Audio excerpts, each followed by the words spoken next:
السلام عليك يا رسول الله السلام.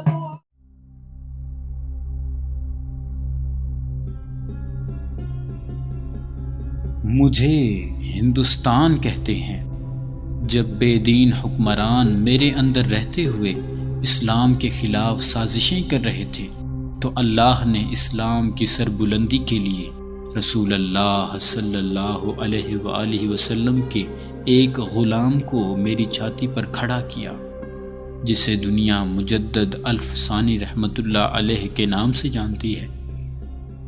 آپ کا نام احمد اور لقب بدر الدین تھا۔ حضرت مجدد الف ثانی رحمۃ اللہ علیہ کا نسب مبارک 28 واسطوں سے حضرت سیدنا عمر فاروق رضی اللہ تعالی عنہ سے جا ملتا ہے۔ آپ کے والد ماجد شیخ عبد الاحد قادری چشتی ولی کامل تھے۔ شیخ عبد الاحد رحمۃ اللہ علیہ فرماتے ہیں، مجدد صاحب کی ولادت سے پہلے میں نے خواب میں دیکھا کہ تمام جہان میں ہر طرف اندھیرا پھیل گیا ہے، سور، بندر اور ریچھ لوگوں کو ہلاک کر رہے ہیں۔ اسی وقت میرے سینے سے ایک نور نکلا اور اس نور سے ایک تخت ظاہر ہوا۔ میں نے دیکھا اس عظیم الشان تخت پر ایک شخص تکیہ لگائے بیٹھا ہے، اس کے سامنے تمام ظالموں کو بکرے کی طرح ذبح کیا جا رہا ہے، اور کوئی آدمی آواز دیتا ہے، وَقُلْ جَاءَ الْحَقُّ وَزَهَقَ الْبَاطِلُ إِنَّ الْبَاطِلَ كَانَ زَهُوقًا۔ بس اس خواب کی تعبیر کے لیے آپ رحمۃ اللہ علیہ اس وقت کے ولی حضرت شاہ کمال کیتلی رحمۃ اللہ علیہ کے پاس تشریف لے گئے۔ آپ نے ارشاد فرمایا کہ تمہارے گھر ایک بیٹا پیدا ہوگا جو بدعت و گمراہی کی تاریکی کو دور کرے گا۔ چنانچہ 14 شوال المکرم 971 ہجری بمطابق 25 مئی 1564 عیسوی حضرت مجدد الف ثانی رحمۃ اللہ علیہ دنیا میں تشریف لائے۔ بچپن میں مجدد صاحب کے بیمار پڑ جانے پر ان کی والدہ ماجدہ ان کو وقت کے ولی شاہ کمال کیتلی رحمۃ اللہ علیہ کے پاس لے گئی۔ شاہ کمال کیتلی رحمۃ اللہ علیہ نے مجدد صاحب کے منہ میں اپنی زبان ڈالی تو مجدد صاحب چوستے رہے۔ شاہ کمال کیتلی رحمۃ اللہ علیہ نے فرمایا، فکر کی کوئی بات نہیں، یہ بچہ بڑی عمر والا ہوگا، عالم باعمل ہوگا اور دنیا میں اس کا فیض عام ہوگا۔ آپ رحمۃ اللہ علیہ نے ابتدائی تعلیم اپنے والد ماجد حضرت شیخ عبد الاحد قادری سے حاصل کی۔ پھر مزید تعلیم حاصل کرنے کے لیے آپ سیالکوٹ تشریف لے گئے۔ سیالکوٹ اس وقت دینی علوم کا مرکز تھا۔ آپ نے وہاں مولانا کمال اور مولانا یعقوب کشمیری رحمۃ اللہ علیہ سے احادیث کی کتابیں پڑھیں۔ 21 برس کی عمر میں فارغ التحصیل ہو کر واپس اپنے والد کی خدمت اقدس میں حاضر ہو کر تدریس میں مشغول ہو گئے۔ اس وقت کے ولی اور سلسلہ نقش بندیہ کے بانی حضرت باقی باللہ رحمۃ اللہ علیہ نے ایک مرتبہ خواب میں دیکھا کہ ایک طوطی آپ کے ہاتھ پر آ کر بیٹھتا ہے، آپ اس کے منہ میں شکر ڈالتے ہیں۔ یہ خواب دیکھ کر اس کی تعبیر پوچھنے کے لیے اپنے مرشد کامل حضرت خواجہ ام کنگی رحمۃ اللہ علیہ کے پاس گئے تو آپ نے فرمایا کہ طوطی سے مراد ہندوستان کا ایک شخص ہے جو کہ آپ کے فیض سے مشرف ہوگا اور اس کا فیض دنیا بھر میں پھیلے گا۔ چنانچہ حضرت خواجہ باقی باللہ رحمۃ اللہ علیہ اپنے خواب کی تعبیر پا کر کابل سے سفر کا آغاز کرتے ہیں۔ کابل سے پشاور، پشاور سے لاہور اور لاہور سے دہلی پہنچتے ہیں۔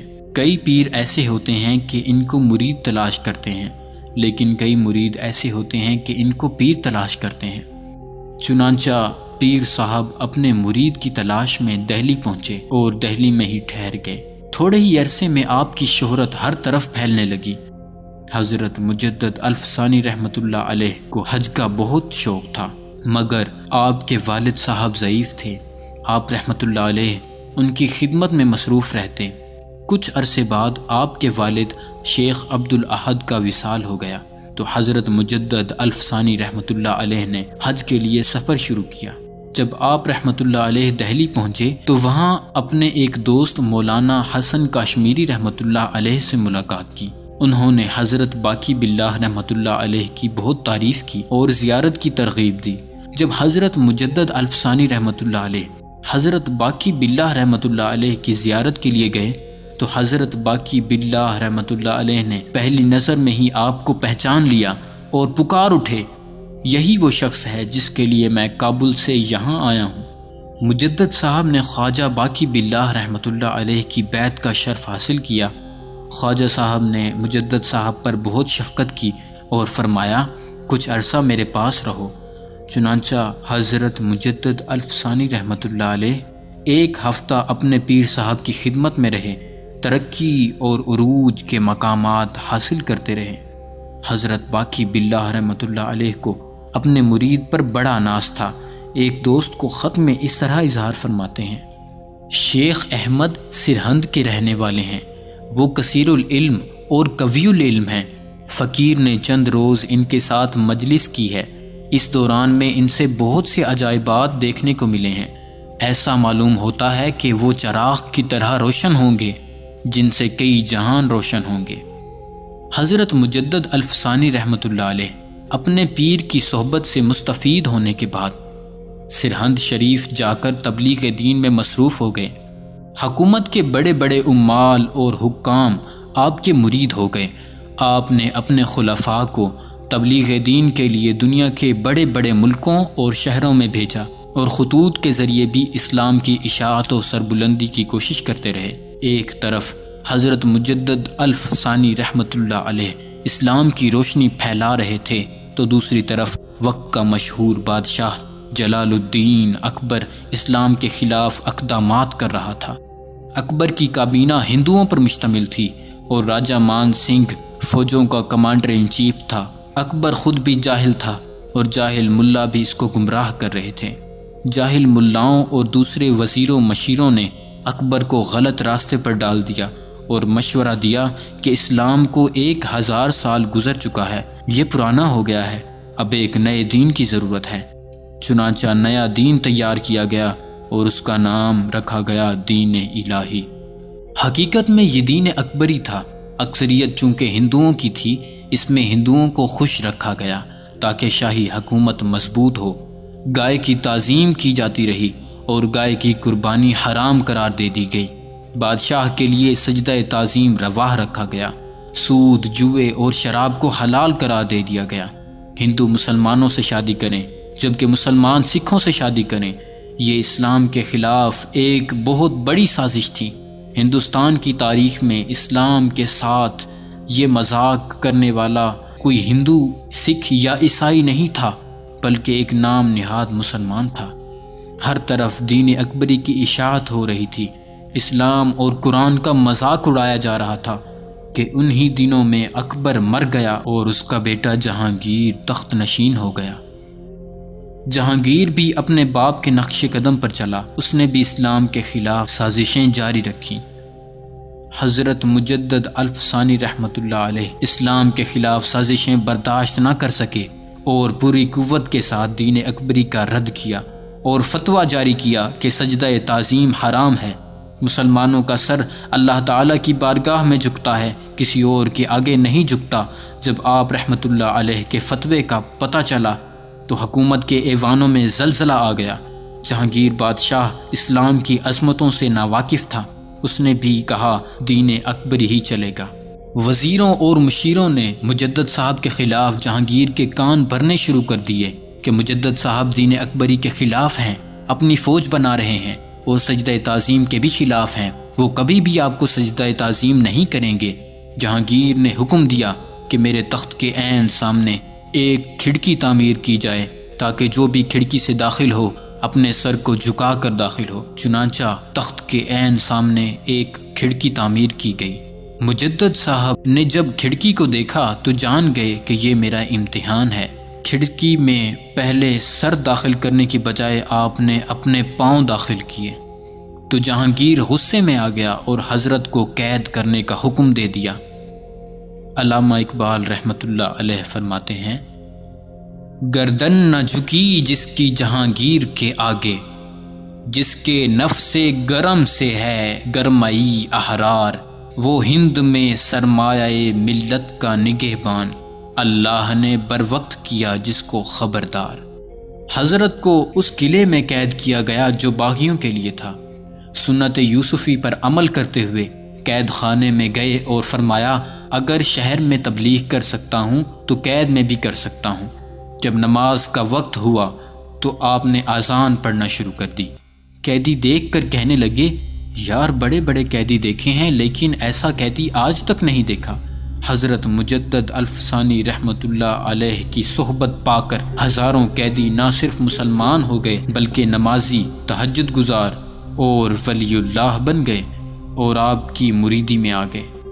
آپ 2 سال تک قید میں رہے اور تبلیغ کرتے رہے۔ 2 سال بعد جہانگیر اچانک بیمار ہو گیا۔ کسی نے جہانگیر سے کہا اگر مجدد صاحب دعا کریں تو تم ٹھیک ہو جاؤ گے۔ چنانچہ جہانگیر نے آپ کی آزادی کا حکم جاری کر دیا، مگر مجدد صاحب نے آزاد ہونے سے انکار کر دیا اور فرمایا پہلے گائے کے ذبیحے پر پابندی ختم کرو، خنزیر کا گوشت بند کرواؤ اور دین اکبری کو مکمل طور پر ختم کرواؤ، پھر میں جیل سے باہر آؤں گا، ورنہ ہرگز نہیں۔ جہانگیر نے کہا مجھے منظور ہے۔ مجدد صاحب جیل سے باہر آئے تو آپ کے ساتھ قیدی بھی باہر آ رہے تھے۔ سپرنٹینڈنٹ جیل نے عرض کی آپ اکیلے آزاد ہیں، یہ قیدی آزاد نہیں ہیں، ان میں کوئی چور ہے، کوئی ڈاکو ہے تو کوئی ظالم ہے۔ حضرت نے فرمایا اب کوئی چور نہیں رہا، کوئی ڈاکو نہیں رہا، کوئی ظالم نہیں رہا، بلکہ سب کے سب اللہ کے ولی بن چکے ہیں۔ مجدد صاحب جب جیل سے باہر آئے تو اذان ہو رہی تھی۔ مجدد صاحب نے جہانگیر کے لیے دعا شروع کی تو کہا جہانگیر تو بھی رو کر اللہ تعالیٰ کی بارگاہ میں دعا کر۔ جہانگیر نے کہا مجھے رونا نہیں آتا، تو فرمایا کہ رونے والی شکل ہی بنا لے۔ جہانگیر نے رونے والی شکل بنائی، آنکھوں سے آنسو بہہ نکلے۔ ادھر جہانگیر رویا تو آسمان پر شفا کی ہوا چلی، اللہ تعالیٰ نے جہانگیر کو شفا عطا فرما دی۔ حضرت مجدد الف ثانی رحمۃ اللہ علیہ نے جہانگیر پر ایسی نظر کرم کی کہ جہانگیر راہ راست پر آ گیا۔ جہانگیر بادشاہ نے حضرت مجدد الف ثانی رحمۃ اللہ علیہ سے ایک مسئلہ دریافت کیا۔ عرض کی کہ سرکار مدینہ صلی اللہ علیہ وآلہ وسلم ہر مرنے والے کی قبر میں تشریف لاتے ہیں، مگر ایک ہی وقت میں مرنے والوں کی تعداد سینکڑوں نہیں بلکہ ہزاروں تک پہنچتی ہوگی، تو حضور صلی اللہ علیہ وآلہ وسلم ایک ذات ہونے کے باوجود بیک وقت ہر قبر میں کیسے پہنچ جاتے ہیں، اس کی وضاحت فرمائیے۔ یہ سننا تھا کہ حضرت مجدد الف ثانی رحمۃ اللہ علیہ نے فرمایا اے بادشاہ آپ میری دعوت کریں اور دہلی والوں کو بھی حکم دیں کہ وہ میری دعوت کریں، مگر شرط یہ ہے کہ دعوت ایک ہی دن ایک ہی وقت ہونی چاہیے۔ بادشاہ کے حکم پر دہلی کے بہت سارے لوگوں نے حضرت مجدد کی دعوت کی۔ جب وہ تاریخ اور وہ وقت آیا تو بادشاہ کے ہاں مجدد صاحب نے دعوت کھائی اور رات وہیں قیام فرمایا۔ فجر کے بعد جب بادشاہ جہانگیر نے دعوت کرنے والوں کو بلا کر پوچھا تو سب نے اقرار کیا کہ رات مجدد صاحب ہمارے ہاں تشریف فرما تھے اور انہوں نے ہمارے ہاں سے دعوت کھائی۔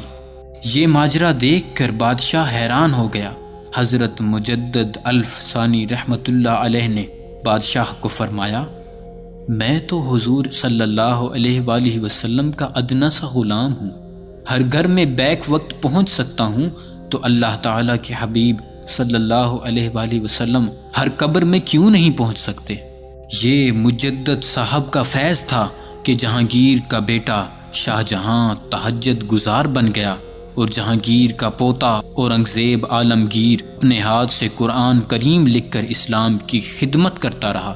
حضرت مجدد الف ثانی رحمۃ اللہ علیہ دین اسلام کی خدمت کرتے ہوئے 28 صفر المظفر 1034 ہجری بمطابق 9 دسمبر 1624 عیسوی میں وصال فرما گئے۔